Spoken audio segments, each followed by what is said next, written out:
Ini saya bawa kitab hikam yang diterjemah oleh Mbah Soleh Darat.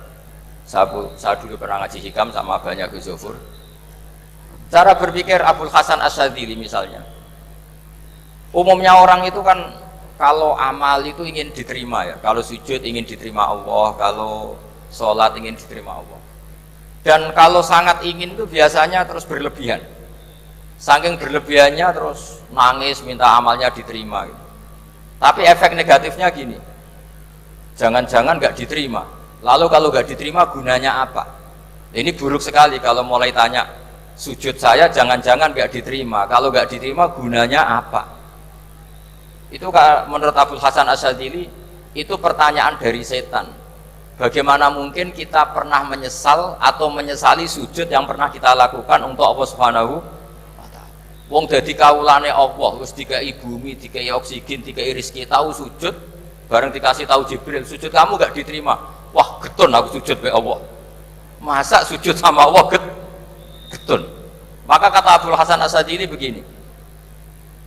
Kafa bika jazaan an radiyaka laka ahlan. Cukup sebagai balasan dari Allah yang luar biasa, kamu ditakdir sujud. Woi, keren. Coba kalau kamu nanti ketemu Allah, ada orang yang sama sekali di bumi gak pernah sujud. Lalu kamu ketemu Allah sujud berkali-kali, kemudian dapat kabar kalau sujud kamu gak diterima. Pantas mana kira-kira? Pantas yang pernah sujud apa pantas yang gak pernah sujud? Pantas yang pernah sujud.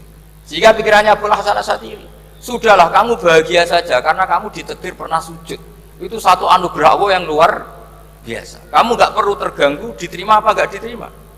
Karena kalau kamu terganggu itu nanti lama-lama mengatakan apa gunanya sujud kalau tidak diterima. Dan itu setan menang kalau sudah ada pertanyaan apa gunanya sujud.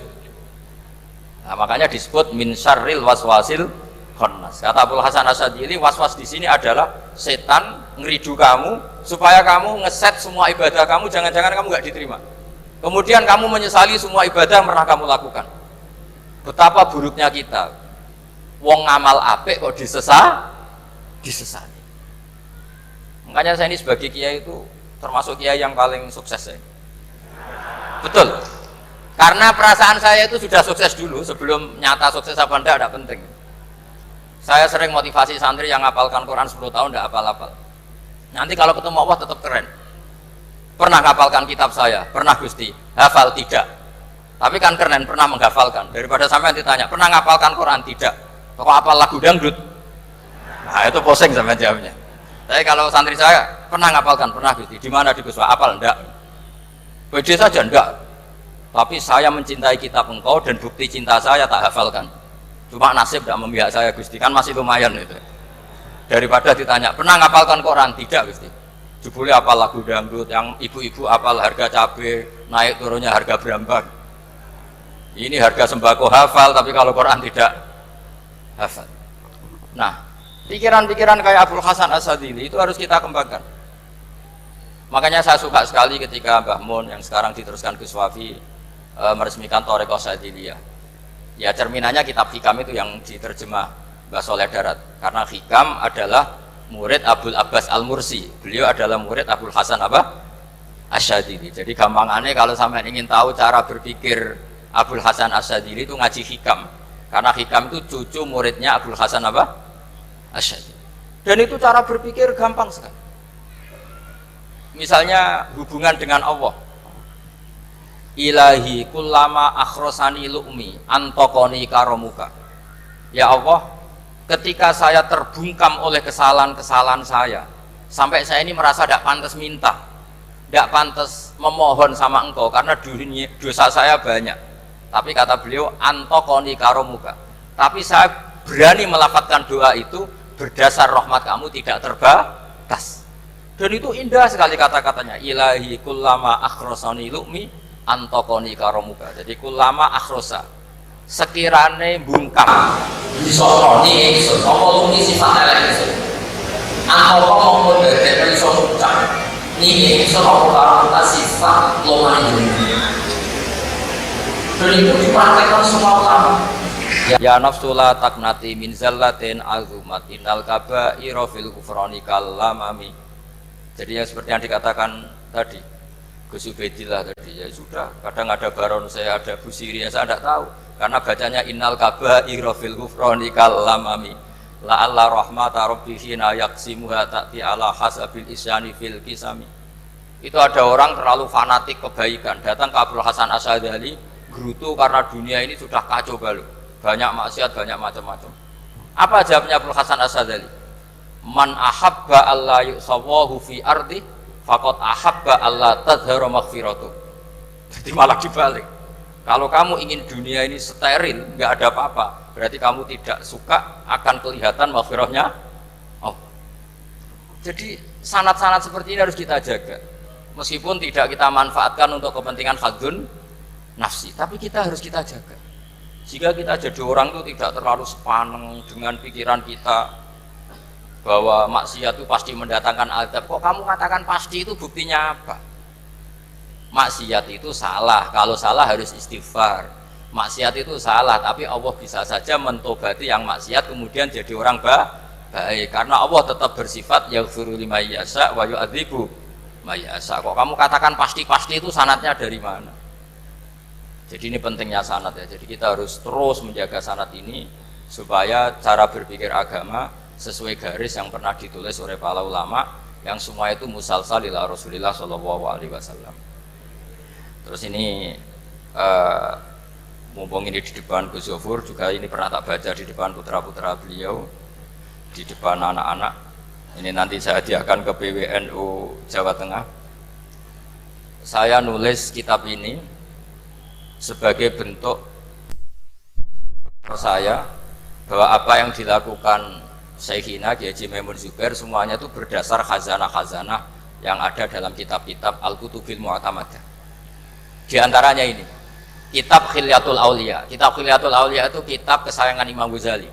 Sampai kalau baca Ihya Juz 4, itu beliau memberi saran ke kita, wa alaika bimudawamati mutolaati kitabi Khilyatil Auliya wa tabaqatil asfiya. Karena Imam Ghazali fi manaqibil akhyar itu nginduk kitab Khilyatul Auliya karangannya Abu Nu'aim Al-Asfihani. Kalau di tasawuf beliau nginduk kitab namanya Qutil Qulub karangannya Abu Thalib Al-Makki. Kalau di fikih tentu beliau nginduk gurunya sendiri Imamul Haramain, yaitu Nihayatul Matlab fi Dirayatil Madhab. Ini saya beri contoh kenapa Mbah Mun, Kiai Ubaidillah, semua tokoh-tokoh NU cara perilaku itu santai, rileks tapi terarah. Ini saya beri contoh, ini riwayat dari Sufyan bin Uyainah termasuk gurunya Imam Syafi'i. Ini halaman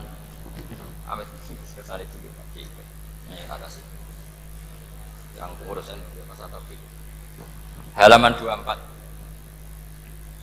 Ya, ini di halaman 24 saya terangkan An Sufyan bin Uyainah kana Isa wa Yahya alaihi wassalam ya'tiyanil qaryata fayas'alu Isa an syirari ahliha wa yas'alu Yahya an khiyari ahliha. Faqala lahu Yahya lima tanzilu ala syirarin nas qala innama ana tabibun udawil mardo. Ini di juz 7 halaman 323. Jadi mulai dulu ulama itu ada yang fokus ngelola orang-orang soleh, tapi ada juga yang mendokteri orang-orang yang macam-macam. Nabi Isa itu kalau di satu daerah tanya, di sini yang orang nakal-nakal di mana? Oh di situ. Terus beliau ke situ.